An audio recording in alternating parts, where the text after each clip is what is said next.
여름철 폭염과 집중호우는 농가들의 큰 걱정거리 중 하나인데요. 기상청은 최근 올 여름 날씨가 평년보다 덥고 장마 초기 강한 집중호우가 내릴 수 있다는 전망을 내놨습니다. 농가들의 꼼꼼한 대비가 필요해 보입니다. 박다영 기자입니다. 올여름 날씨가 평년보다 더울 것으로 예측되면서 농가들의 폭염 대비가 필요해 보입니다.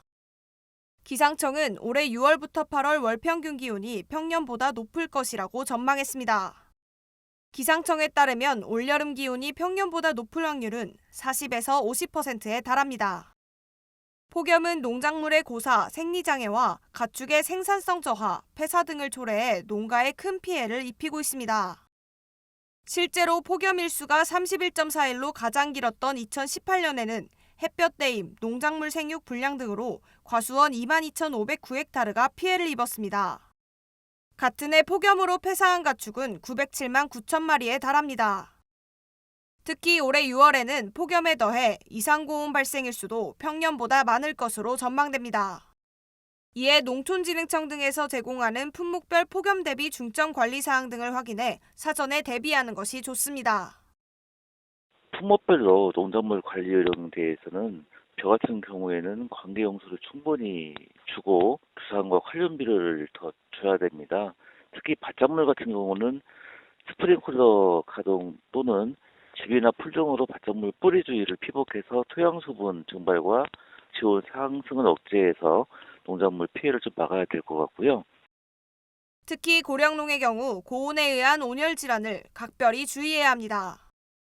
질병관리청 조사에 따르면 지난해 발생한 온열 질환자 중 62.5%가 50대 이상이었습니다.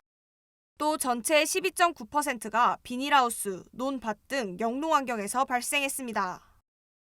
장마 초반 강한 집중호우가 내릴 수 있다는 전망도 나옵니다. 기상청은 올해 장마가 시작되는 6월 강수량이 평년보다 많을 확률이 40%라고 밝혔습니다.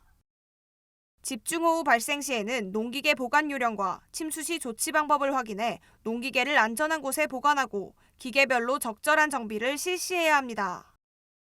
지난해는 집중호우로 322억 원 피해 복구비가 수여되었어요. 비닐하우스라든지 축사 이런 농림 시설물들이 있습니다. 2017년에는 한 7헥타 정도의 피해가 났었는데 점점 최근에 늘어서 20년도에는 426헥타, 21년도에는 16헥타의 피해가 있었습니다. 연도별로 약간 높낮이가 있지만 최근에 여름철의 장마라든지 태풍, 폭염으로 인한 피해가 또 확대되는 양상으로 저희들은 보고 있습니다. 한편 농림축산식품부는 지난 5월 15일부터 여름철 재해대책 상황실을 운영하는 등 농업재해 대책을 마련해 추진하고 있습니다. MBS 박다영입니다.